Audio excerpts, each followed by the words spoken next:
Je veux faire de cette rencontre nationale un cadre propice à l'incubation d'idées novatrices qui inspireront l'écriture d'une nouvelle constitution, mais aussi la promotion des lois favorisant des élections libres et transparentes. Il y a eu pour une première fois en Afrique un pré-dialogue où les populations se sont exprimées. Elles se sont exprimées en faisant des suggestions. Il y en a eu 38 000 et quelques. Le dialogue s'est essentiellement fait sur la base des propositions du peuple gabonais. C'est la base. Et il y a eu des commissions, des sous-commissions qui ont discuté et qui ont élaboré et ont retenu les plus importantes. Ça part toujours d'abord du peuple gabonais, avec une particularité de ne pas avoir fait la part belle qu'aux politiques. Comme tous les précédents dialogues, on a parlé du sport, du bien-être, de l'environnement, de tout ce que vous pouvez vous imaginer qui compose une société. Des mains du général Brice Oligui Nguema, l'archevêque de Libreville, Monseigneur Jean-Patrick Ibaba, président du bureau du dialogue national inclusif, reçoit les doléances des Gabonais. 38 000 au total ont été recueillis selon les autorités. Le dialogue national inclusif est désormais officiellement ouvert jusqu'au 30 avril. Il est présenté sous le signe de la paix et de la démocratie. Dans les gradins, un public de milliers de Gabonais venus écouter celui qui, il y a 7 mois, renversait dans un coup d'État le régime d'Ali Bongo Ondimba. 600 personnes participent à ces assises, parmi eux des militaires, des politiques et des représentants de la société civile. Sur ce plan, évidemment, on a beaucoup épilogué sur le contenu du dialogue national inclusif. On a vu qu'au titre des réformes, les participants, n'est-ce pas, ont projeté l'avènement d'un régime présidentiel, n'est-ce pas, et donc on pourrait avoir dans un proche avenir une organisation politique avec un exécutif ayant pour seul chef le président de la République. Le gouvernement n'aurait plus à sa tête un Premier ministre. C'est inédit, ou du moins ça le serait dans l'histoire de notre pays, parce que de tout temps, on a toujours eu un Premier ministre, mais comme on sait que les Premiers ministres se sont toujours plaints de ce que ce ne sont pas eux qui gouvernent, et donc le régime politique qui a été projeté par les participants au dialogue national inclusif et auquel moi j'adhère, est un régime qui donnera donc la pleine responsabilité, n'est-ce pas, de l'exécutif au président de la République élu de la nation.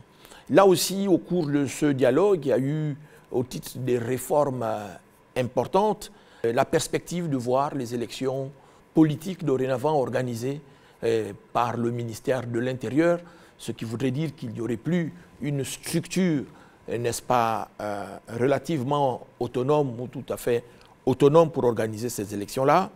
Et ça aussi, ça fait couler quelques encre et salive, mais nous pensons que, en tout cas moi, en ce qui me concerne, je n'y vois point un recul démocratique, parce que la démocratie est un processus qui se construit à la fois d'avancée, de réajustement et de mise en perspective.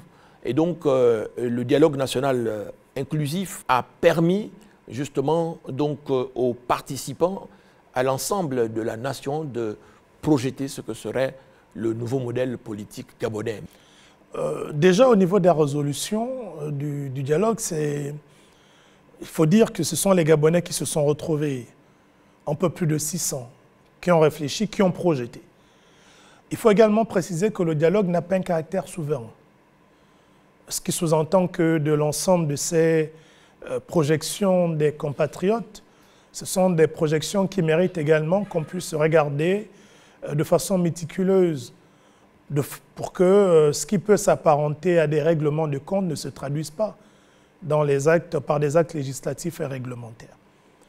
Il y a bon nombre d'actions, bon nombre de conclusions bénéfiques pour notre pays, mais il y en a également d'autres qui peuvent pousser à la réflexion. Quand je parle de pousser à la réflexion, je prends le cas par exemple de la répartition, du format que l'on veut donner au pouvoir. Quand j'ai vu dans certaines conclusions, par exemple, que le président de la République pouvait à la fois être également continuer à être le président du Conseil supérieur de la magistrature, alors qu'en même temps, on souhaite avoir une véritable séparation de pouvoir entre le pouvoir exécutif, le pouvoir législatif et le pouvoir judiciaire. C'est autant d'éléments qui nous poussent également à réflexion. À côté de ces éléments, il y en a bien d'autres que nous aurons le temps d'apprécier dans le cadre de l'examen de toutes ces conclusions. Les représentants du monde traditionnel et culturel de notre pays, n'est-ce pas, ont pour la première fois été associés à un haut niveau de représentativité et de participation à travers le positionnement émérite de Madame Benga Bungon, qui est très connue, n'est-ce pas, de la vie socio-culturelle de notre pays, parce que c'est une championne, n'est-ce pas, de nos rites et traditions. Et donc, on a vu se dessiner un nouveau modèle politique gabonais qui serait porté aussi par nos valeurs traditionnelles authentiques. Et ça, c'est une réforme majeure. On a vu qu'au cours de la cérémonie d'investiture du président de la transition sur le fronton de la présidence de la République, l'organisation de cette cérémonie traditionnelle qu'il y a eu avec la prestation des peuples autochtones qui ont adoubé le président de la République et qui lui ont conféré une légitimité tirée, n'est-ce pas, des confins positifs de notre vie spirituelle nationale. Et donc ça aussi, c'est une nouveauté dans la démarche politique du Comité pour la transition et la restauration des institutions. Et on a vu récemment, lors de la tournée républicaine qu'effectue le président de la transition, président de la République à travers le territoire national, que non seulement il va à la rencontre de la nation et qu'il y a eu une forte adhésion de la nation autour de l'homme du 30 août 2023, mais on y voit aussi la forte mobilisation, n'est-ce pas, des détenteurs, n'est-ce pas, de l'autorité traditionnelle et spirituelle de notre pays, justement pour pouvoir fusionner avec le chef de l'exécutif, n'est-ce pas, et donner de la force, n'est-ce pas, et de la légitimité à l'institution présidentielle pour pouvoir promouvoir le développement socio-économique, n'est-ce pas, en s'appuyant sur à la fois nos valeurs, nos traditions, nos rites, mais aussi sur l'ensemble de nos forces vives. Les choses ont été faites et je pense qu'il y a encore beaucoup à faire, notamment en termes d'inclusion. Et concernant cette question d'inclusion, j'aimerais tout d'abord féliciter toutes les femmes commissaires qui ont participé au dialogue national inclusif d'avril 2024, parce que grâce à leur présence et au plaidoyer qu'elles ont porté, nous avons pu obtenir un quota de représentativité des femmes à 40%. Donc nous passons de 30% à 40%, ce qui est déjà une grande victoire, n'est-ce pas, pour les femmes. Donc ce que j'attends pour la suite de la transition, c'est que vraiment ce quota de représentativité des femmes soit effectif dans toutes les sphères décisionnelles, que ce soit dans les institutions, que ce soit dans le gouvernement, que ce soit dans la haute administration publique et privée. J'en attends davantage, n'est-ce pas, que les femmes y soient réellement impliquées. Parce que trop souvent, on a relégué les femmes au second plan.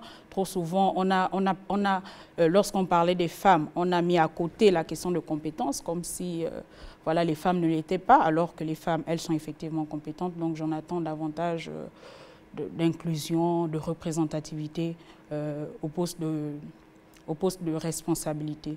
Les Gabonais qui ont fait des propositions dans le cadre de ce dialogue national inclusif aiment le Gabon tout autant que nous. Ce n'était pas un dialogue souverain, c'était un dialogue consultatif pour que le général Oligui, à la tête du pays, puisse être à l'écoute de ses compatriotes. Donc tout ce qui vient du dialogue, ce sont des propositions, ce sont des recommandations, ce ne sont pas des décisions. Le dialogue a fait des propositions, quitte à ce que par la suite, le général Oligui, pour faire la volonté du peuple gabonais, prenne ce qui est bon et le mette en pratique. C'est tout. Le dialogue, ce sont des propositions, y compris par exemple les propositions relatives aux partis politiques. Lorsque le dialogue propose la suspension des partis politiques, le dialogue n'a jamais proposé l'interdiction des partis politiques. C'est simplement qu'au Gabon, il y a trop de partis politiques. Et la plupart de ces partis politiques, plus d'une centaine, n'ont d'existence que le récépissé qu'ils détiennent dans leur portefeuille. La plupart de ces partis n'ont ni militants ni sièges. Mais ces partis sont devenus, je veux dire, des instruments de chantage politique. C'est-à-dire beaucoup de personnes sont devenues spécialistes des élections, des crises électorales et post-électorales. Ils n'ont jamais de candidat, ils n'ont jamais rien, ils ne se présentent jamais. Mais chaque élection est une occasion pour dire, nous les présidents de parti, nous exigeons telle ou telle chose, nous voulons telle ou telle chose. Et il suffit que 40 présidents de parti sans siège ni militants se réunissent un jour pour dire, bon, nous on est contre l'action du CTLI. Mais si on dit 40 partis se sont réunis, même à l'international, on a l'impression que c'est donc du sérieux. 40 partis se sont réunis. Mais quand vous vérifiez, c'est 40 partis qui n'ont ni militants, ni siège, ni rien du tout. Donc tout ça, c'est du désordre. On n'a pas interdit les partis politiques. On propose de suspendre dans le sens qu'on remette à plat le fichier des partis politiques. C'est une transition, il faut remettre de l'ordre. On est en train de tout refaire pour avoir des cartes nationales d'identité électroniques. On est en train de tout faire pour que le Gabon reparte sur des bases saines. Monsieur, vous êtes président de parti? OK. Justifiez-nous un siège, un compte bancaire et 18 000 adhérents. C'est tout ce qu'on vous demande. 680 délégués, un mois de discussion et de travail. Au Gabon, le dialogue national inclusif, ou DNI, s'est achevé. Ce mardi, au palais présidentiel de Libreville, a eu lieu la cérémonie de clôture. Le rapport final a été remis au général Oligui Nguema, l'homme fort du pays, après le renversement du président Bongo en août 2023. Je m'engage à mettre en place dans les prochains jours le comité de surveillance et de suivi des conclusions du dialogue national inclusif. Le dialogue a formulé 1000 propositions pour refonder l'État gabonais. Toutes ne sont pas encore connues dans le détail, mais on sait déjà qu'elles demandent une modification constitutionnelle profonde. Le président élu au suffrage universel deviendrait aussi chef du gouvernement. Il rendrait des comptes devant le Parlement. Le dialogue national préconise aussi de suspendre tous les partis politiques en attendant de nouvelles règles. Les préconisations du dialogue national inclusif ne sont pas contraignantes pour les autorités de transition. Les députés et sénateurs nommés par le général Oligui doivent élaborer une nouvelle constitution. Elle est censée être soumise à référendum à la fin de 2024. Le rapport final a été officiellement remis au chef de l'État en présence de son homologue centrafricain. Nous sommes toujours sur cette lignée-là. Ensuite, un comité de suivi a été créé, qui est en train de suivre, faire des propositions pour n'en retenir qu'une synthèse. Nous avons une transition qui, malheureusement ou heureusement, c'est selon le regard des uns et des autres, est fortement dominée par les acteurs politiques. Bon nombre issus du système déchu. Et je pense que c'est plus à ce niveau que les Gabonais, quand on observe les réactions des uns et des autres, émettent beaucoup de réserves. Ils saluent les actions terrain, tout ce qui se fait, mais ils sont prudents au regard de ce qu'ils ont vécu au cours des précédentes années de la part des politiques, et ils ne se sentent pas totalement encore en sécurité, sachant que leur transition est fortement dominée par des acteurs politiques, ce qui est un peu différent de ce qui se fait dans d'autres pays en dehors du Tchad. Je parle des pays qui sont en transition où ce sont par contre les acteurs militaires, les acteurs de la société civile qui sont plus importants. Cela ne sous-entend pas qu'on ne doit pas composer avec tout le monde, bien au contraire, mais il ne faut pas que les politiques soient à proportion trop importante. Là, dans les organes de la transition, ils représentent pratiquement 80% des 400 et quelques personnes nommées dans les différents organes de la transition, que ce soit au gouvernement, les 98 députés, les 70 sénateurs et les 370 délégués spéciaux des différentes collectivités locales. Mon souhait était que le Gabon ait un bon président. Que ce soit moi ou un autre, que Dieu suscite lui-même à la tête de ce pays un bon président. C'est ce qui s'est passé. Aujourd'hui, nous avons un jeune et bon président. Je n'ai jamais renoncé à mon ambition présidentielle, mais je suis un enfant de l'Église. J'estime que si un jour je dois être président, mon jour viendra. Mais pour le moment, et dans les circonstances de 2023, Dieu lui-même, il a établi l'un d'entre nous. Il nous a donné un bon président. Le Gabon a beaucoup souffert et nous avons beaucoup prié pour que Dieu mette à la tête de ce pays un bon président. Et si possible, un Gabonais, 100% Gabonais. C'est ce que nous avons aujourd'hui, un enfant du peuple. Et cet enfant du peuple-là, c'est un militaire. Mais ce militaire, à travers le CTLI, a fait en 10 mois ce qu'aucun des civils que nous sommes n'aurait pu faire. Il faut être honnête pour le reconnaître. Le général Oligui a accompli en quelques mois ce que les autres en 14 ans n'ont pas pu faire. Allez voir ce qui se passe actuellement dans les casernes militaires, il y a des travaux. Allez voir ce qui se passe dans chaque capitale provinciale du Gabon à l'heure actuelle, il y a des travaux. Regardez Libreville qui est en train de changer. Beaucoup de ruelles secondaires sont en train d'être faites. Le général Oligui est en train de faire la démonstration de ce à quoi moi je rêvais, c'est-à-dire une armée en or, opérationnelle et républicaine au service des populations. Moi, je rêvais d'avoir un Gabon où on va démontrer que l'armée ne sert pas qu'à faire la guerre. L'armée est un outil puissant de développement dans un pays. Quand vous avez un corps comme le génie militaire, à travers le génie militaire, vous pouvez reconstruire des routes un peu partout dans le Gabon, comme ils sont en train de le faire. À travers un corps comme la santé militaire, vous pouvez aider l'hôpital public à soigner les Gabonais. Par exemple, le Prytanée militaire, l'armée gabonaise est en train de former l'élite civile et militaire du Gabon de demain. Il y a beaucoup de choses que l'armée peut faire. Et puis n'oubliez jamais une chose, c'est que là où un civil ne peut pas, le militaire le fera. Les militaires, c'est l'élite d'un pays. Regardez vous-même en 10 mois ce que ces militaires-là, en quittant leur caserne, sont en train de faire en tant qu'autorité politique. C'est nous les civils qui ne pouvons pas faire le travail des militaires. Mais les militaires, quand ils sont bien formés, ils sont capables de faire le travail des civils et mieux que les civils. Seulement 1 an, le pays a complètement changé, la population est épanouie, les infrastructures routières, notamment les voies secondaires, ont été bétonnées pour certains quartiers et d'autres sont en train d'être restructurées. Donc il y a beaucoup d'avancées. La dette intérieure de notre pays, qui était élevée à 400 milliards, a été complètement épurée par les autorités du CTRI, notamment le ministère de l'économie, lorsqu'on parle du gouvernement.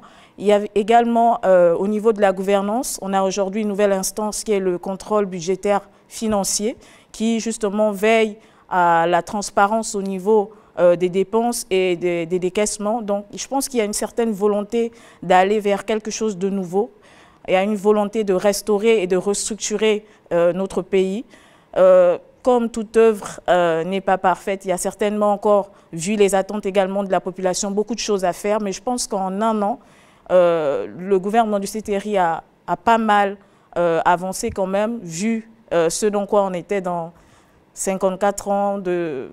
Voilà, donc on a pas mal avancé et je pense que c'est quand même à féliciter et voilà. L'insécurité est de plus en plus grandissante parce que ici et là, on tombe sur les cas de crimes, le vol, le viol, les petites choses comme ça là.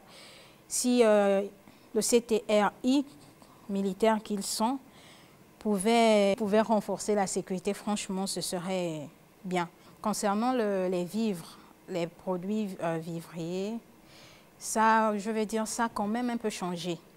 Mais les produits comme le sucre, aujourd'hui, le sucre est toujours aussi rare et à un prix aussi exorbitant.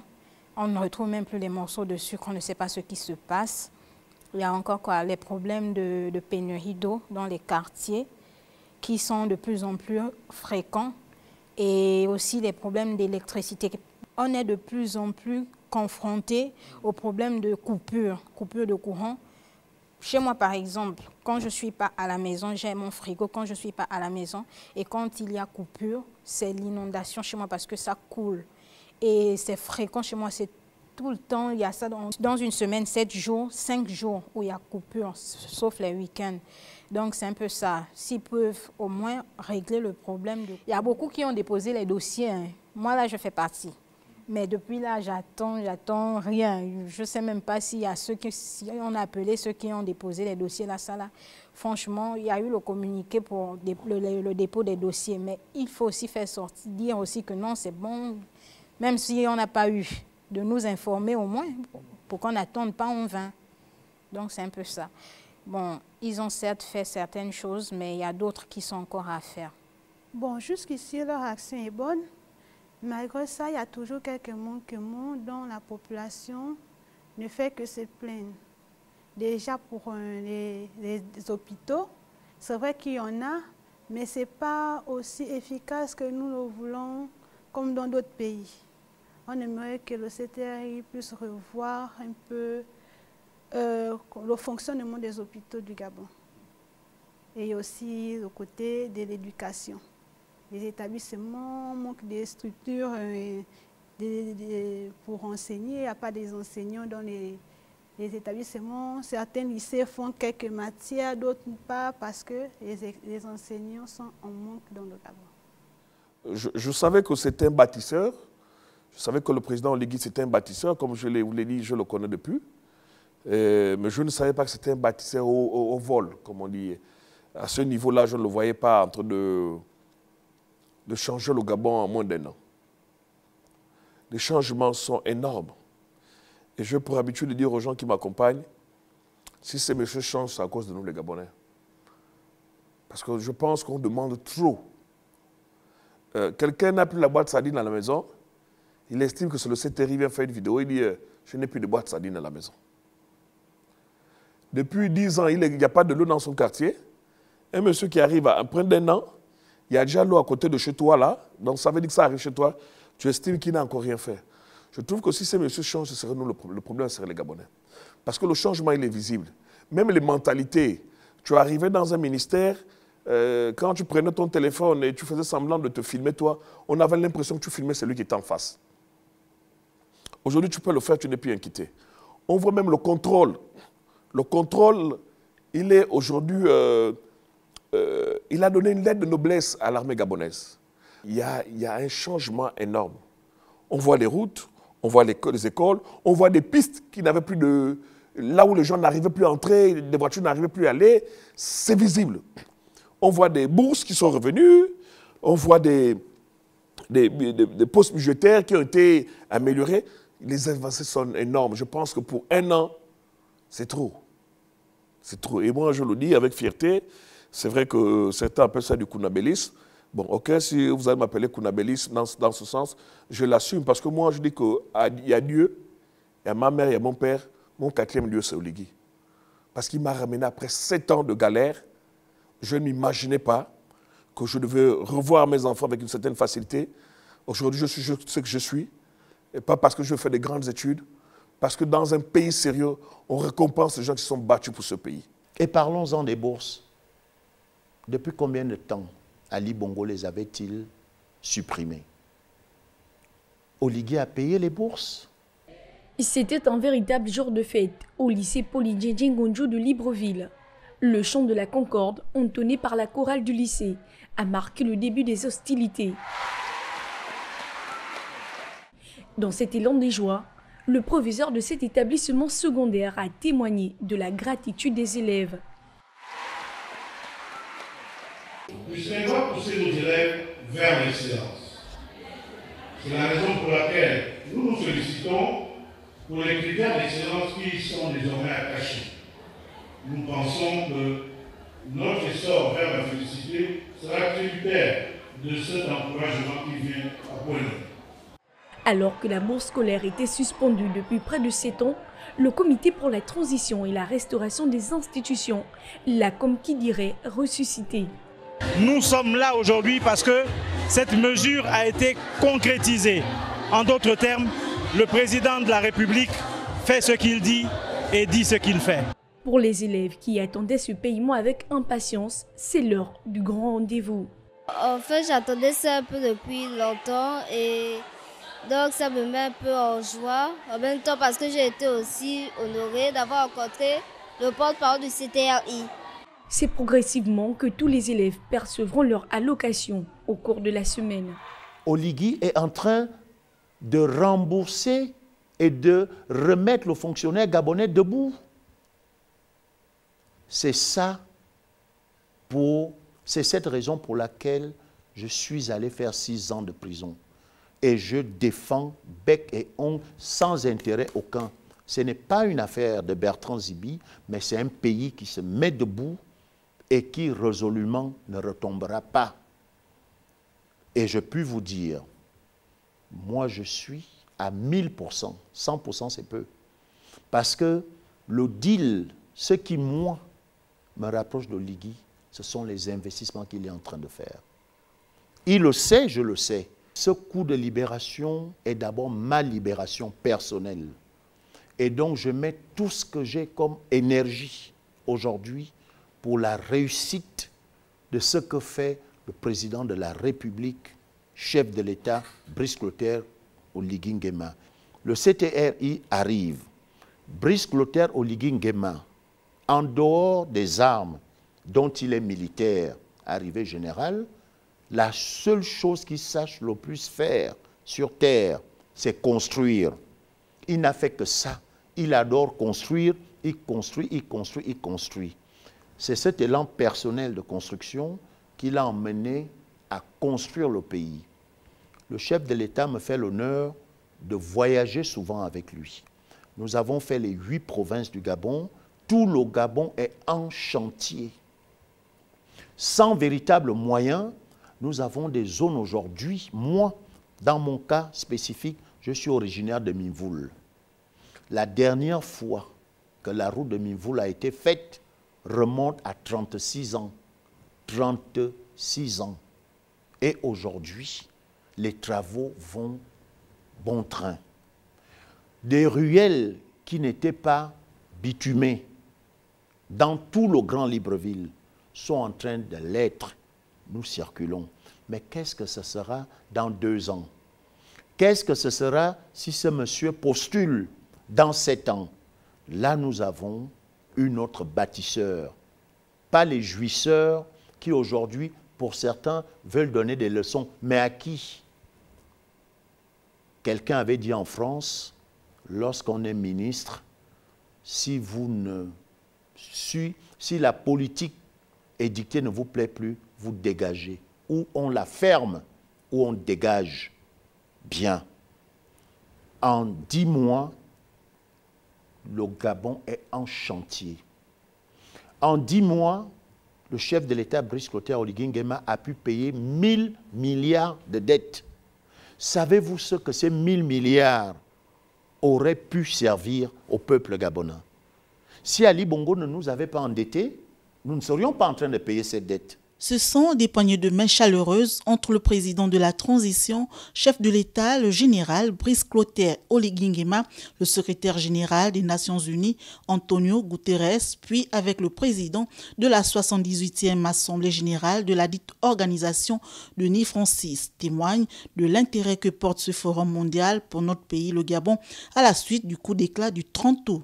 Le général Brice Clotaire Oligui Nguema fait le point des actes positifs enregistrés depuis cette date historique pour tous les Gabonais qui étaient avides de changement dans leur pays. J'ai accompagné effectivement le chef de l'État lors de sa première sortie aux États-Unis et il s'est passé un fait mais surprenant, mais qui a grandi le Gabon. Pour une des rares fois dans le jargon diplomatique, ce qui s'est fait là-bas, tous les ambassadeurs africains accrédités aux Nations Unies avaient tenu à rencontrer le chef de l'État. Ça n'arrive que très, très rarement. Ils ont donc organisé une réception aux Nations Unies en l'honneur du président de la République, Brice Clotaire Oligui Nguema. Ils étaient tous là. Une très, très grande réception.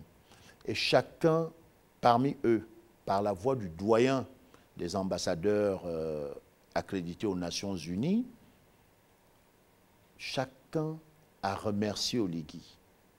Et chacun, représentant son pays respectif, a donné son soutien au général Brice Clotaire Oligui Nguema. Nous sommes sortis de là, il a reçu la diaspora gabonaise. C'est l'une des premières fois. J'ai vu Omar Bongo aux États-Unis. J'y étais. J'ai vu Ali Bongo aux États-Unis, avant la prison. Et j'ai vu le général Oligui Nguema. C'est la première fois, l'une des rares fois, que le Secret Service américain, le service de sécurité des chefs d'État et des hautes personnalités américaines, s'est vu déborder. Ils ont donc, avec les services spéciaux et le protocole du chef de l'État, obtenu d'Oligui, qui ne pouvait plus le faire sortir par la grande porte, ils l'ont fait sortir par les cuisines. Vous savez pourquoi? Parce que la salle était si survoltée, surexcitée, tout le monde voulait embrasser son libérateur. Je l'ai vu, on ne m'a pas raconté, les films sont là aux États-Unis. Plus proche de nous, il y a quelques semaines, à Paris, c'est encore dans nos mémoires, vous avez vu l'accueil qu'a reçu le général Brice Clotaire Oligui Nguema, d'abord par son homologue Emmanuel Macron, en grande séance de travail, ce sont des signes qui ne trompent pas, ensuite par la communauté africaine dans sa généralité résidant en France. Ça a été 5-6 jours de folie. Les Gabonais étaient là, les étrangers étaient là, tout le monde était là. Le Gabon reprend, et d'ailleurs, vous voyez la levée des sanctions avec la CEAC, qui s'est faite comme une lettre à la poste. Il y a celle de l'Union africaine qui est en train de se faire. Le Commonwealth a été reçu il y a 4 jours. Donc tout le monde s'accorde à dire qu'il faut donner une chance au Gabon. Le Gabon, contrairement à là où Ali Bongo l'avait emmené, il ne payait aucune cotisation des organismes internationaux. Incroyable. Comment, avec tout l'argent que cet homme nous a pris, n'arrivait-il pas à payer les cotisations des organismes internationaux? Invraisemblable. Mais c'est ça la réalité. Et c'est ainsi que le Gabon perdait sa voix délibérative. Ça faisait que le Gabon, lors des votes, n'était même parfois pas dans la salle. Parce que nous avions une fin de non-recevoir. Messieurs, ben désolé, vous n'avez pas payé vos cotisations. On nous éconduisait. Mais aujourd'hui, le Gabon reprend sa stature. Le Gabon reprend sa voix par un homme qui l'a libéré, Brice Clotaire Oligui Nguema. Et je pense que, sans faux fuyants, faisons confiance aux militaires. Contrairement à ce que nous lisons à gauche, à droite, les militaires, que peuvent-ils faire? C'est totalement faux. Tout Gabonais qui se respecte gagnerait à soutenir ses compatriotes. C'est vrai, il y a beaucoup à faire, il y a même trop à faire. Mais le pays était dans les mains de compatriotes qui n'aimaient pas ce pays. J'aime à le dire, je ne cesserai jamais. Nous sortons de très loin. Et ça, nous devons rendre grâce à Dieu. Et Dieu se sert de gens pour poser des actions. Disons merci au CETERI, en l'ensemble des membres du CETERI. Un coup de liberté sans effusion de sang, ça veut dire que Dieu nous regarde. Il nous regarde vraiment. Nous devons prier pour que le président Oligui mette longtemps. Il ne faut pas qu'il tombe dans l'euphorie, dans du déjà acquis, dans du déjà fait, dans du déjà que les populations sont avec nous. Vous savez, les pièges sont là. Nous avons des politiques, nous avons des personnes qui sont tapies dans l'ombre, qui souhaitent l'échec du CETERI dans le processus de restauration du pays. Donc il faudrait que le CETERI avance avec beaucoup de précautions, avec beaucoup de dextérité, avec beaucoup de vigilance dans la réforme. Parce que la réforme, c'est restaurer. Il faut d'abord restaurer les mentalités, les comportements des Gabonais. Parce qu'on ne veut plus voir autour du président des gens qui disent « oui, Oligui a raison, Oligui président, Oligui a raison, Oligui a raison ». Même s'il n'a pas raison, il faut qu'on critique effectivement ses faits et gestes avec beaucoup de, comment dire, de manière positive. Parce qu'il ne faut pas la critiquer pour la critique. Il faut critiquer en proposant des améliorations. On dit, Monsieur le Président, là, nous pensons que ce n'est pas bien. Il faut plutôt aller dans ce sens-là. Ce sont ces critiques dont le CTR a besoin, dont le Président a besoin pour effectivement avoir un management qui est profitable pour le pays. Donc, ne pas laisser le Président aller dans une route sans issue, sans conseil. Il faut qu'on le conseille, il faut qu'on soit autour de lui en lui faisant des propositions constructives, des propositions pertinentes qui lui permettent de réajuster le tir lorsque une idée n'est pas profitable pour la population, qu'on lui dise, Monsieur le Président, là je pense que cette voie ne serait pas la bonne, il faut plutôt, donc il a besoin des gens comme ça, pas des gens qui viennent applaudir sans rien proposer. Qu'il soit civil ou militaire, peu importe. Le plus important, c'est qu'à la tête du Gabon, il y ait enfin un bon président capable de travailler et de conduire ce pays vers des lendemains meilleurs. Là aussi, on a vu au cours de cette première année de la présence du CTRI à la tête de l'État qu'il y a eu une volonté politique affirmée, n'est-ce pas, de restaurer l'État en tant qu'acteur majeur, participatif, n'est-ce pas, de la vie de l'économie nationale. On l'a vu précisément dans le secteur pétrolier avec le rachat par l'État de la société Assala, qui va devenir Assala Gabon. Et ça, c'est inédit parce que dans l'histoire économique de notre pays, le pétrole gabonais a toujours été exploité par les multinationales. Or, là, pour la première fois, on va avoir une société gabonaise, n'est-ce pas, qui va produire 52 000 barils de pétrole au moins par jour, n'est-ce pas? Et ça, c'est une acquisition qui a permis au CTRI de réaffirmer, n'est-ce pas, la souveraineté de l'État gabonais et la souveraineté économique du pays avec le contrôle de plus en plus affirmé de la production et de l'exploitation pétrolière. Mais on ne peut que les saluer et elles s'inscrivent effectivement dans cette volonté de redonner au Gabon sa dignité. Vous vous rendez compte que depuis que notre pays est pays, je ne parle même pas d'abord depuis qu'il est nation Gabon, depuis qu'il est Gabon, bien avant, parce qu'on n'a pas commencé à exploiter nos richesses à partir des années 60. Vous vous rendez compte qu'on n'avait jamais eu, c'est-à-dire on n'avait même jamais aspiré sur une question, un secteur comme celui du pétrole, on n'avait jamais nourri le vœu d'avoir le contrôle d'une partie de notre pétrole. Parce qu'on nous a toujours vendu cette image selon laquelle il est imprudent que les Gabonais soient au contrôle de leurs ressources, qu'il faut laisser cela à des opérateurs privés et se contenter de la rente illustrée par ce qu'on nous reverse comme commission, comme pourcentage et j'en passe. Mais en moins d'une année, le président de la transition a eu ce courage parce qu'il faut dire une chose. La plupart des conflits dans le monde, et surtout en Afrique, tournent autour des questions liées aux ressources naturelles. Donc, quand vous vous positionnez dans une approche où vous voulez avoir le contrôle de vos ressources naturelles, vous êtes en train d'ouvrir un front contre vous. Parce que simplement, vous allez avoir des multinationales qui, pour éviter que les États soient au contrôle de leurs ressources, peuvent user de plusieurs mécanismes. On l'a vu au Nigeria. Quand on parle de la guerre du Biafra au Nigeria, mais en vérité, ce qu'on ne dit pas, c'est la guerre du pétrole. C'est ça la réalité. Parce qu'on a un pays qui a voulu reprendre le contrôle de son économie. On a vu récemment Aliko Dangote inaugurer l'une des plus grandes usines de raffinerie du pétrole du côté du Nigeria. Hier encore, j'ai suivi le reportage, mais qu'est-ce qui n'est pas dit? Oui, mais ce qui sortira de là ne sera pas du pétrole de bonne qualité et tout ce qui s'ensuit. Tout ce qui est lié aux ressources naturelles, une fois qu'un pays ou ses fils tentent d'en prendre le contrôle, est un front qu'il ouvre.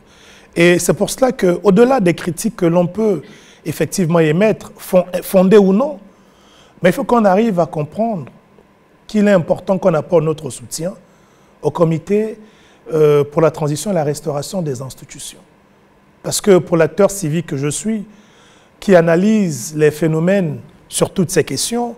Quand on parle des crises au niveau de la RDC, mais ce ne sont pas des crises humanitaires, ce sont d'abord des crises liées aux ressources naturelles.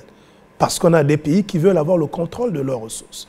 Et je pense que le président de la transition, tout en faisant acte de patriotisme, mais a pris aussi un risque, celui de défier les organismes internationaux, des bailleurs de fonds internationaux qui étaient en train de décourager justement l'État gabonais en disant si vous vous engagez, ce sont des dépenses importantes, ça va déséquilibrer votre budget, ça va augmenter la dette, hein, et tout ce qui s'ensuit.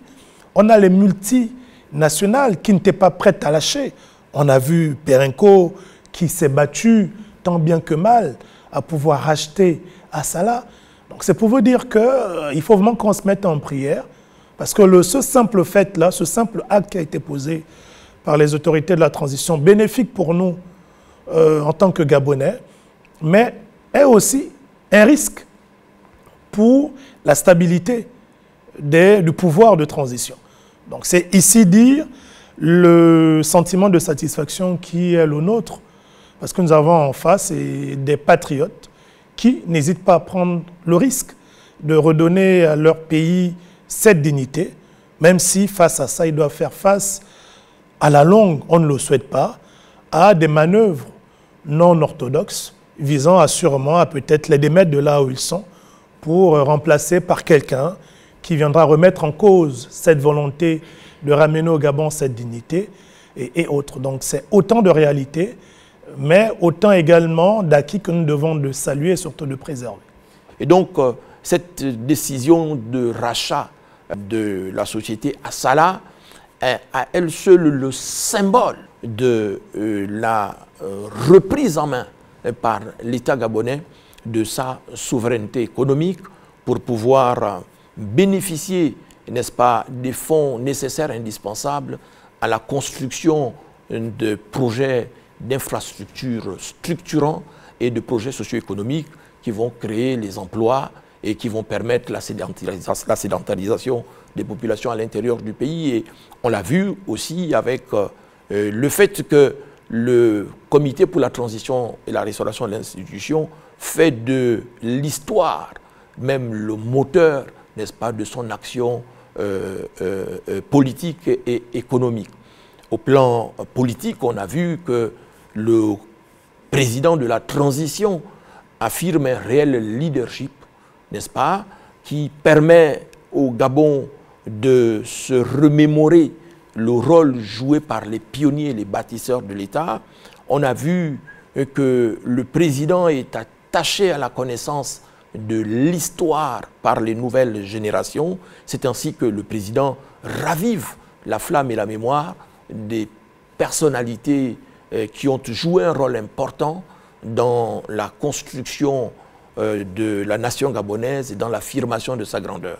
On a vu l'hommage qui a été rendu au capitaine Charles Ntchoréré, aussi bien en France, lors du dernier déplacement du président Oligui et ici à Libreville, mais on le voit partout où le président passe à travers le pays, on le voit rendre hommage justement à ces personnalités dont la mémoire a parfois été oubliée, n'est-ce pas, par les derniers serviteurs de l'État, n'est-ce pas, qui ont été emportés par le coup de libération du front. À Tchibanga, en l'occurrence, le président de la transition a rendu un hommage appuyé au général Nazer Boulingi, qui est, on va dire, le père de l'armée gabonaise, le premier Gabonais à assumer cette charge suprême, et donc le doyen d'armes des forces de sécurité et de défense.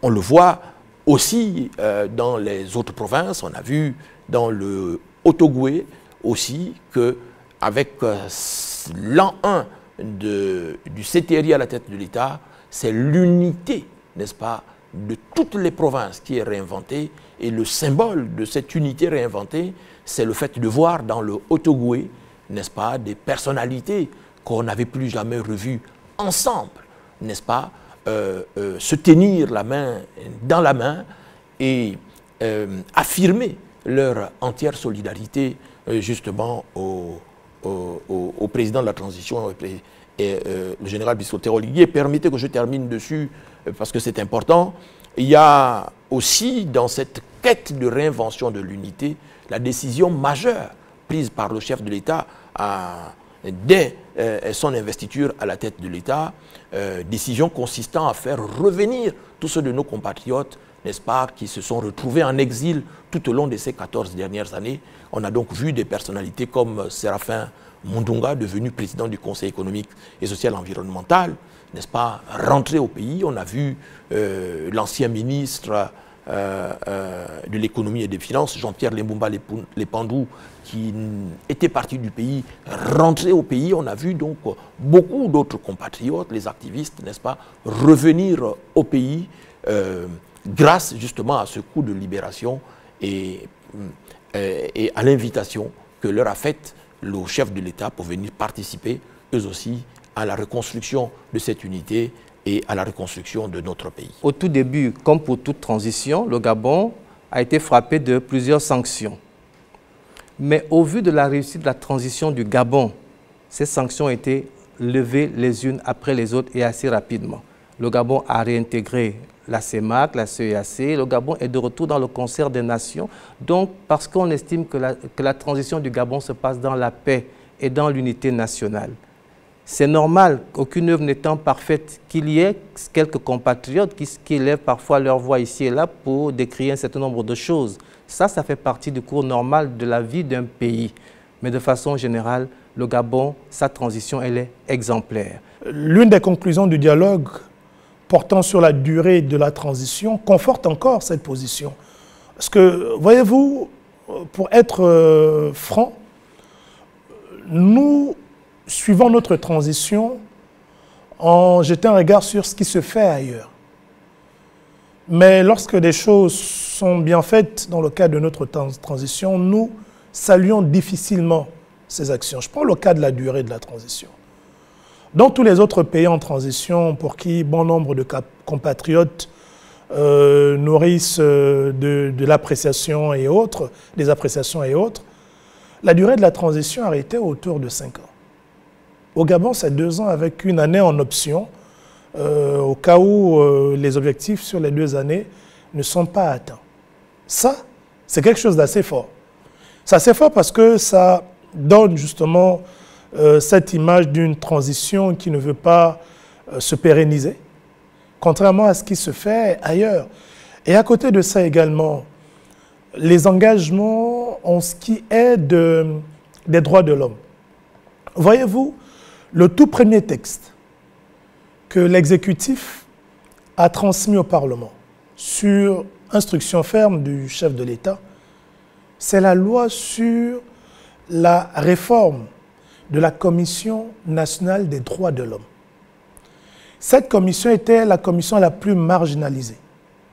C'est-à-dire, c'est un texte qui était dans les tiroirs depuis fort longtemps, mais que le système de CHU ne voulait pas envoyer au Parlement pour validation. Dès que le président de la transition est arrivé, les premières instructions qu'il a données en matière de texte, c'était de rapidement regarder les questions de droits de l'homme. Nous, en tant que parlementaires nommés, certes, mais notre mission également est de jouer notre partition et d'accompagner le CTRI dans ce sens. Quand le président met un accent particulier sur les droits de l'homme, cela sous-entend qu'il invite tous les organes à aider à atteindre cet objectif. C'est en ce sens que nous, par exemple, au niveau du Parlement, on a initié des textes en rapport avec les droits de l'homme, portant protection des personnes vivant avec un handicap, un texte que j'ai proposé. On a fait une proposition de loi déposée sur la protection des défenseurs des droits humains, parce qu'à ce jour, en plus de 60 ans d'indépendance, les défenseurs des droits humains, acteurs de la société civile, n'ont jamais eu de statut. C'est un autre texte que j'ai eu à déposer, un texte portant sur la modification de la 35/62 qui crée les associations, qui n'a plus jamais été touchée depuis 62 ans. C'est une autre proposition. J'ai fait une autre proposition encore faite sur les questions des droits de l'homme, de la société civile et bien d'autres. C'est un texte qui porte création des ONG au Gabon. C'est pour dire ici, la volonté des autorités de la transition devrait à ce que le Gabon puisse s'aligner aux normes nationales et internationales, en commençant justement sur la question des droits de l'homme. Bien évidemment, il y a d'autres sujets qui ont permis de positionner le Gabon et de renforcer son leadership sur des questions liées au climat et j'en passe. Nous avions rêvé de récupérer notre pays. Maintenant qu'on l'a récupéré, nous devons prôner l'amour des Gabonais envers tous les autres Gabonais. Nous devons repartir sur les bases des pères fondateurs. La paix, l'unité nationale, la cohésion nationale. La politique, c'est une compétition entre formations politiques, entre frères gabonais d'un seul et même pays. Donc le moment où on devait faire la politique pour s'entretuer, il est passé, il est derrière nous. Aujourd'hui, chacun doit faire valoir ses idées, ses projets, sa vision du Gabon pour que toutes ces idées-là puissent aider les nouvelles autorités à relancer le Gabon. Le Gabon est de retour. Même Air Gabon qui était mort est de retour. C'est un grand symbole. De nouveau dans le ciel du Gabon, il y a une compagnie nationale aérienne. On ne pensait plus que cela était possible, mais cela est possible aujourd'hui. Autant de petites choses qui sont en train d'être faites et qui méritent en quelques mois que les Gabonais fassent corps autour de ce nouveau et jeune président. Ensemble, réapproprions-nous notre pays et aidons le général Oligui à bâtir un Gabon nouveau, fier et prospère. Qu'ils dirigent le pays en militaire comme ils ont pris le pouvoir pour atteindre l'objectif de la restauration des institutions sans tenir compte de ce qu'on dit à droite et à gauche. Et alors, on va sentir la rupture. Pour le moment, la rupture est simplement en train de se construire, mais nous ne la sentons pas encore. Tout le monde mérite de travailler, mais on doit quand même faire la différence entre ceux qui se battent au quotidien, qui se sont formés, qui ont eu une expérience avérée. C'est sur eux qu'il faut compter pour le pays, pour développer le pays. Et l'autre aspect, monsieur, c'est de se laisser embrigader dans les réseaux ou bien par le kunabélisme comme on l'entend au quotidien, la gestion patrimoniale ou familiale des choses de l'État. Tout ça, ce sont des tentations qui tournent autour et qu'il va pouvoir éviter comme piège. La gouvernance d'un pays, elle est rationnelle. Elle repose sur les principes de la planification de l'action publique, avec des indicateurs de performance qu'il faut développer, et non sur la satisfaction des individus qui crient. Quand je vois que l'on donne de la place aux gens qui crient sur les réseaux sociaux qui n'ont pas de qualification, je dis il y a un problème.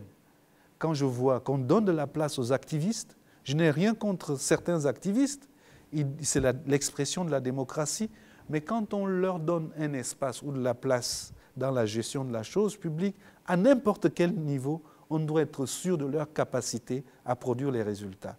Tels sont pour moi les risques qu'il va falloir éviter dans l'avenir pour réussir l'année qui reste, puisque le dialogue leur a donné quitus jusqu'en 2025, août 2025, donc 2 ans de transition. Nous sommes en mi-transition et la rectification, l'imposition des mesures correctives, excusez-moi de la tautologie, s'impose pour réussir les défis de la transition. Le CTRI est un comité. Le comité n'est pas un organe politique, ce n'est pas un organe idéologique, c'est une situation de constat. Nous avons trouvé ceci, nous voulons faire cela. La première chose, et je le dis avec beaucoup de hauteur, le CTRI doit éviter de tomber dans l'opinion. Le président de la République doit apprendre qu'on ne gouverne pas avec l'opinion. On gouverne avec des principes de vie. Et les principes de vie, c'est des principes que tout le monde connaît. C'est-à-dire qu'un côté, certains seront d'accord, de l'autre, évidemment, d'autres voix s'exprimeront pour ne pas être d'accord avec ce qui s'est fait. Le plus important étant qu'à l'examen de ce qui est fait, est-ce qu'on arrive aux équilibres qui permettent à la vie de s'épanouir et de continuer. Voilà la posture qui doit être celle du CTRI. Et quelle que soit l'orientation que le général de brigade souhaiterait donner à son avenir en tant que militaire ou en tant qu'acteur politique, je crois qu'il doit aujourd'hui se rendre à l'évidence que l'histoire a ouvert une porte pour lui et pour l'armée de notre pays. C'est à eux de choisir, comme le disent les Chinois, quel est le dragon qu'ils vont nourrir. Donc c'est essentiellement cela. Et c'est un esprit de service en disant, nous sommes au service des Gabonais, nous faisons ce que les Gabonais veulent, comme ils le veulent, où ils disent, nous sommes venus pour restaurer et créer une nouvelle mentalité du citoyen gabonais. Il faut faire des choix. Et ce choix sera tout de même un choix difficile. Donc, on ne peut pas aujourd'hui penser que le CTRI aura d'un côté à se contenter des explications, hein, comme ils le font en ce moment, et de l'autre à ne pas tenir compte de l'approche à laquelle convient les Gabonais, c'est-à-dire faites ce que vous avez à faire, le reste, laissez-le, parce que le développement du Gabon, c'est toute une éternité. Bon, mais déjà, il faut dire que moi, je vais opposer deux profils en matière de gouvernance. Vous avez d'une part une gouvernance qui a été orientée essentiellement politique, avec des discours mielleux, et c'est ce que nous avons intégré, c'est ce que nous aimons. Quand on écoute une de ces personnalités dont le maniement de la langue est reconnu au niveau national, international, s'exprimer pour remettre en cause certaines actions du CTRI, on peut voir de temps à autre les réactions dans les réseaux sociaux, d'aucuns même présent déjà comme étant celui-là qui illustre mieux, porte au mieux les aspirations de l'opposition gabonaise. Il y a des fois, quand je vous regardez ça, vous dites, mais est-ce qu'en fait on n'est pas malade en tant que population? Est-ce qu'on n'est pas malade en tant que peuple? Des personnes qui, là encore en 2023, ont manipulé le code électoral, ont instauré des bulletins, un bulletin unique, étaient prêtes à reproduire pire que ce qu'ils ont fait en 2016. Des personnes qui ont toujours nié au niveau national et international les crimes post-électoraux, qui arrivent, disent non, on veut une commission vérité, justice, vérité, réconciliation. Et vous avez les victimes qui applaudissent pour dire ah oui, vraiment, lui porte nos aspirations, alors qu'il y a encore quelques temps, la même personne remettait en cause les préoccupations que vous étiez en train de porter. On se pose des questions. Quand je parle de profil opposé et opposable, c'est simplement parce que d'une part, vous avez des personnes qui ne sont pas politiques, avec leur langage martial, parce que ce sont des militaires. Le militaire, et c'est ce qu'ils nous apprennent, c'est la réalisation, c'est l'objectif. Il ne cherche pas à comprendre. Est-ce que lui, c'est ce qu'il veut atteindre comme objectif qui est important. Et ça, on le voit.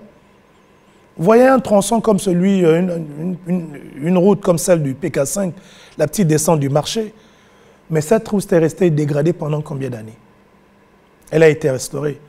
Pas par des personnes qui savent habiller les mots, qui, de façon à droite ou maladroite, c'est selon l'appréciation des uns et des autres, ne se fichent pas sur des discours, mais sont plus focus sur les actions.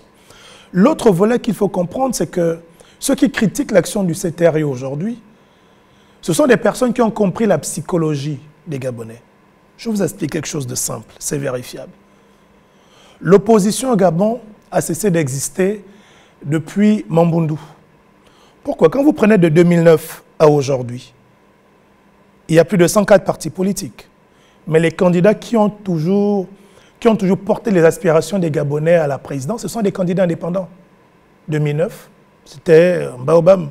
2016, c'était Jean Ping. 2023, c'était Albert Ondoosa. Et pourtant, on a des partis politiques qui existent. Mais pourquoi, en fait, cet état de fait? Simplement parce que les politiciens ont compris la psychologie du Gabonais. J'exclus Ondoosa qui n'est pas politique, qui est acteur civique. Mais pour les deux autres, c'est l'émotion. C'est tirer sur le camp auquel on a appartenu. Quand on sort de ce camp-là, on se met à tirer sur ceux qui sont au pouvoir pour se refaire une virginité politique. Avoir l'adhésion du plus grand nombre, de ce peuple qui, pendant près de 60 ans, a été perfusé à l'émotion. C'est ça la psychologie. Donc quand vous voyez ces personnalités sortir et attaquer le CTRI, pas que tout ce qu'ils disent est totalement faux, non, il y a du vrai, des fois, mais c'est porté par des mauvais ambassadeurs. Donc c'est une approche qui est la leur pour pouvoir d'une part se bâtir une carapace d'opposants et s'appuyer sur cette carapace-là lorsque la loi voudra s'imposer à eux, de façon à ce que, quand cette loi voudra s'imposer, on ne dise plus que c'est le justiciable qui a attaqué. On va dire non, voilà, on a envie d'attaquer l'homme politique, le leader politique, parce qu'il s'oppose à... Donc ce sont des stratégies. Ce sont des personnes qui ont passé le temps à ne faire que de la politique, à étudier la psychologie du Gabonais. Donc leur sortie, moi, ne me surprend nullement parce qu'ils sont dans leur rôle de politiciens, jouant sur la fibre émotive qu'ils ont toujours su cultiver pendant tout leur règne. Donc je ne suis pas du tout surpris par leur sortie, mais je reste focus sur l'objectif. Les militaires sont un peu comme les acteurs de la société civile. On n'est pas dans les discours, nous c'est l'action. Quand c'est pas bon, c'est le terrain, et ainsi de suite. On voit aujourd'hui des mouvements, des fronts contre, donc des fronts pour dire non au référendum, d'autres pour dire oui au référendum. Mais je dis c'est démagogique. Les seuls qui peuvent prétendre et appeler au oui, c'est l'exécutif. Parce que c'est l'exécutif qui est porteur du référendum. C'est l'exécutif qui est demandeur du référendum. Donc que le président ou des ministres invitent à voter oui, ça se comprend parce que ce sont eux qui portent le projet auprès de la population. Maintenant, ceux qui n'appartiennent pas à l'exécutif, sur quelle base prennent-ils position pour le oui ou pour le non? Il faut qu'on sorte de ça, de cette opposition à tout qui est stérile et de ce kunabélisme à oui, qui vise à dire oui à tout ce que l'on propose sans même connaître le contenu. Je pense qu'on doit laisser l'exécutif seul faire pour l'heure la promotion du oui, parce que ce sont eux qui sont demandeurs, que les autres attendent de voir le contenu de la Constitution pour se prononcer s'il faut voter pour ou s'il faut voter contre. Et surtout que, en matière de mécanisme conduisant à l'adoption de cette Constitution, donc à l'organisation de référendum, j'avais déjà ici soulevé le fait que pour moi c'était précipité d'organiser le référendum dans ce format parce que pour moi il y avait des préalables. Je considère toujours que le référendum doit être le premier test de toute l'architecture liée à l'organisation des élections. Cette architecture tient sur quoi? Le principe de l'inscription sur une liste électorale, c'est un électeur pour une circonscription. Or, on n'a pas encore procédé au découpage électoral, ce qui sous-entend que tous ceux qui s'inscrivent aujourd'hui devront se réinscrire lorsque on aura un nouveau découpage électoral. Donc, toutes les opérations que nous sommes en train de faire, pour moi, c'est une perte d'argent parce que nous allons les reprendre. Après, là, le redécoupage le redécoupage administratif. Ça, c'est le premier volet. Le deuxième volet, c'est celui de la qualité de l'électeur. Qui se doit d'être électeur? Et ça nous renvoie à la question de la nationalité. Qui est gabonais, qui ne l'est pas? Là, on procède à la révision de la liste électorale en s'appuyant sur ce fichier électoral contesté et contestable. Pour produire quoi? On a au niveau du Parlement lancé une enquête, comme vous le savez, parlementaire sur le processus d'attribution, d'obtention de la nationalité. On a évoqué les questions de nationalité lors du dialogue. On n'a pas encore traité tous ces aspects. Qu'on s'apprête déjà là à une élection avec un fichier électoral où, sincèrement, on ne sait pas qui est gabonais, qui n'est pas. Donc il y avait ce préalable-là. Il y avait le code électoral, pas celui qu'on a modifié et qu'on a contesté, comme vous le savez. Je pense, et si on voulait faire une élection XXL, on aurait dû commencer par le recensement de la population pour connaître exactement quel est le poids démographique du Gabon pour aller aux élections. Mais on a décidé de partir en s'appuyant sur ce qui existait en 2023 que nous avons longuement contesté pour organiser une élection parce que le référendum est une élection. Bon, on va voir ce que ça donne, mais comme on l'a dit en matière de processus, il y a un comité constitutionnel qui a été mis en place qui travaille sur l'avant-projet de la future constitution. Ce comité va rendre ses travaux et les transmettre au président de la transition. Le président l'a rappelé lors de sa tournée dans la Nyanga. Ce sera envoyé à une constitution, donc les parlementaires, qui auront l'opportunité effectivement de pouvoir amender tout ce qui s'ensuit avant que cela ne soit soumis au peuple à la faveur d'un référendum pour se prononcer sur le texte de la future République. Mais bon, c'est le calendrier du CTRI. Nous, en tant qu'acteurs civiques, citoyens, ne peut émettre que des avis qui peuvent être retenus ou non. Mais voilà un peu le contexte dans lequel nous nous retrouvons présentement. Et comme je suis en train de le dire, il n'y a encore aucune raison pour ceux qui n'appartiennent pas au pouvoir exécutif de se prononcer en disant on est contre la future constitution ou on est pour la future constitution, du moment où personne ne connaît encore le contenu de cette future constitution, demandée à être votée par le pouvoir exécutif qui, parce qu'il est demandeur, est le seul habilité à appeler à voter pour. Le CTRI n'a jamais fait la promesse de construire des ponts, des routes, des bâtiments, des écoles. Ils nous ont sorti un chronogramme auquel ils sont redevables. Si je dois juger l'action du CTRI, c'est dans leur capacité à avoir respecté le chronogramme. Qu'est-ce qu'ils nous ont promis? Ils nous ont promis, entre autres, de consulter les Gabonais pour leur demander de dessiner eux-mêmes leur pays. Ils l'ont fait à travers les 38 000 contributions que nous avons retenues. Ils nous ont promis le dialogue national et inclusif. Nous l'avons eu et à temps sans rien déborder. Ils nous ont promis qu'on allait écrire une nouvelle constitution sur la base de celle de 1991 et sur la base des recommandations du dialogue national. C'est fait. Nous attendons maintenant très prochainement la mise en place de la constituante. Donc les militaires, jusqu'à présent, tiennent leurs promesses. Ça, c'est par rapport à ce qu'ils nous ont promis. Voilà.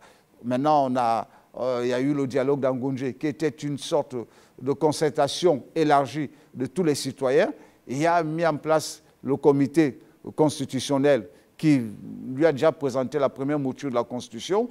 Je crois que d'autres éléments, le comité de surveillance a été également mis en place. Donc, on va vers le référendum. Donc, ce sera aux Gabonais d'apprécier, oui ou pas, est-ce que la vision tracée par le CTRI répond aux objectifs d'épanouissement auxquels les Gabonais aspirent. Je crois que ça, d'ici décembre, on aura effectivement la possibilité d'avoir une bonne lecture. Si les Gabonais n'appréhendent pas les choses comme cela, je crois que ce sera au journal de brigade et aux hommes de ces troupes de tirer les leçons de ce pourquoi les Gabonais n'ont pas ou n'adhèrent pas à la proposition qui leur aurait été faite. Des propositions qui sont faites dans le cadre effectivement de la Constitution doivent être des propositions qui permettent à ce que le pays soit démocratiquement avancé, qu'on ne recule pas 10 ans ou 20 ans en arrière, que les gens qui sont dans le comité de rédaction de la Constitution puissent penser que le Gabon, en dehors du président, doit exister et existera parce que le Gabon est éternel et le président est passager. Il va partir. Après sa période de gestion, il partira. Mais il faudrait que le Gabon qu'on veut construire aujourd'hui soit un Gabon éternel, un Gabon profitable pour tous ses enfants sans exclusion. Aujourd'hui, tout le monde est en train de retrouver cette dignité-là. Il n'y a pas longtemps, on avait commencé à se moquer du Gabon jusqu'à l'international. Mais quel pays africain pouvait se moquer du Gabon? C'était impossible. Le Gabon a été une référence en Afrique et le Gabon est en train de le redevenir. Donc nous devons mutualiser nos efforts. C'est l'image du Gabon.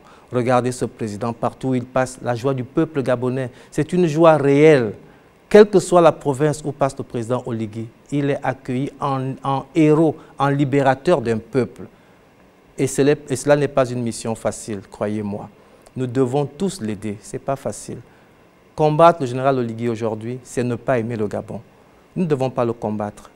Les choses ne sont pas parfaites, on doit l'aider à améliorer ce qui doit l'être. Et on doit tous être autour de lui pour que le Gabon redevienne ce pays digne d'envie. Aujourd'hui, on parle beaucoup de la vie chère. C'est une réalité. La vie est chère. Également, l'accès aux services sociaux de base. Voici la prochaine rentrée scolaire qui pointe à l'horizon. J'espère qu'on aura on pourra mieux scolariser nos enfants, pas seulement dans les grandes agglomérations, mais surtout dans le Gabon profond. Parce que pour avoir fait récemment une tournée dans le cadre d'une campagne de formation, de sensibilisation des populations à l'intérieur du pays, le retour que nous avons, c'est que le Gabon ne se limite qu'à Libreville. Alors que le Gabon, c'est 9 provinces. Le Gabon, c'est également dans l'arrière-pays. Donc, que réellement les politiques publiques qui sont prises touchent tous les Gabonais, pas seulement ceux qui sont à Libreville. Donc, c'est davantage cette inclusion-là et cette généralisation, n'est-ce pas, des politiques publiques qui sont mises en œuvre par le CTRI. L'ordre constitutionnel est impératif actuellement. Je crois que le déroulement de la feuille de route de la transition, elle est bien tenue, elle est bien faite. Mais maintenant, j'espère et nous prions tous que le CTRI puisse véritablement respecter jusqu'au bout cette feuille de route. Aller au trop, comme ils ont dit, à 3 ans, c'est vraiment idéal. Parce qu'il ne faut pas aussi oublier que nous sommes suivis par beaucoup d'institutions internationales, beaucoup de pays, et nous devons vraiment montrer un très bel exemple de cette transition qui se passe très bien au pays. Nous demandons au peuple gabonais d'être patient. Aucun pays ne s'est construit dans des lives. Quelqu'un est dans sa chambre, il se filme, il a la science infuse. Non. Il faut retrousser les manches. C'est ce que sait faire Oligui. Il faut redonner espoir. Il faut construire. Des quelques emplois sont créés. Ces petits Gabonais qui travaillent dans ces chantiers nourrissent leur famille aujourd'hui.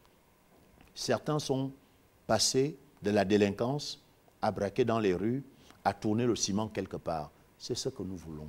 Je pense que les femmes ont tout à gagner avec la gouvernance du CTRI, tout simplement parce que dès la prise de pouvoir, le CTRI a l'une des premières décisions a été plus tard de nommer à la tête du Sénat une femme. C'est, je pense, renouer la confiance avec les femmes gabonaises. Également dans la société civile, ceux qui sont à l'Assemblée nationale, il y a également un bon nombre de femmes. La participation au dialogue national, c'était un peu plus de 126 femmes. Donc je pense que le CTRI a toujours confiance aux potentialités des femmes, bien qu'il y a encore pas mal de choses à ajouter dans ce sens, car le Gabon a ratifié de nombreuses conventions dans ce sens, notamment la résolution 1325 sur les femmes, la paix et la sécurité, qui recommande aux États d'inclure les femmes dans les postes décisionnels. Mais je pense que la femme gabonaise aujourd'hui est inclue dans la gouvernance avec le CTRI. Le CTRI a davantage mis en avant les potentialités de la femme gabonaise. On a une première dame, Zita Oligui Nguema, qui fait l'unanimité auprès des femmes, qui a une certaine effervescence avec la population, une certaine proximité avec la population. Ça aussi, c'est la particularité de la gouvernance du CTRI. Le président de la transition est très proche de la population et je pense que la femme gabonaise aujourd'hui est beaucoup plus épanouie qu'avant, à mon humble avis, et le meilleur est à venir. Nous soutenons fermement leur démarche, mais tout en souhaitant que les chantiers qu'ils ont lancés entre-temps puissent avancer sereinement et sûrement. Surtout ne pas aller dans la précipitation, parce qu'on voit que les efforts sont faits dans tous les secteurs et nous voulons que le CTRI puisse, de manière pragmatique, de manière sincère, effectivement, associer à la tâche toutes les populations qui ont la volonté de les accompagner dans ce challenge. Parce que le challenge, il est difficile. Ils ne peuvent pas relever le pays tout seuls. Donc, ils ont besoin des bras et des cerveaux de tous les Gabonais. Donc, et tous les Gabonais doivent se tenir autour du CTRI pour effectivement les aider à accomplir cette mission-là. Les 12 premiers présidents américains, la moitié étaient des militaires. Le général de Gaulle n'était rien d'autre qu'un militaire. Le Parti communiste chinois qui gouverne le pays le plus peuplé de l'humanité, mais il se repose sur quoi? Le Parti communiste chinois, ils sont tous des militaires. J'étais en Chine encore il y a 2 mois, mais allez-y voir, il n'y a pas un pays plus développé que la Chine aujourd'hui. Paul Kagame, le Rwandais est cité en exemple, il est quoi? Militaire. Muammar Kadhafi, avant les problèmes, était quoi? Militaire. Théodore Obiangema Mbazoro, à côté de la Guinée équatoriale, était quoi? Militaire. Denis Sassou Nguesso était quoi? Militaire. Je peux vous en citer jusqu'à demain. Mais l'essentiel, les Johnny Rawlings, les Sankara et autres, nous savons ce qu'ils ont fait pour leur pays. Donc je pense que l'essentiel est d'avoir un homme qui est humain. Et c'est ce qu'Oligui est. Il est humain. Si les politiciens, nous avons échoué, laissons aux militaires nous mettre au pas et nous construire ce que nous voulons. Est-ce qu'un lycée construit par Oligui, du fait qu'il soit militaire, est moins important qu'un lycée qui serait construit par Zibi parce que Zibi fait de la politique? Ça n'a pas de sens. S'il construit, nous lui donnons notre confiance, il gère avec parcimonie le peu de biens qui nous reste, il investit. Au moins, quand nous partirons de ce monde, nous n'allons pas laisser que des cendres à nos enfants. Donc, je crois que le Gabon est en train de renaître. Je crois que la parole du Gabon redevient audible. La parole du Gabon redevient celle qu'elle devrait être.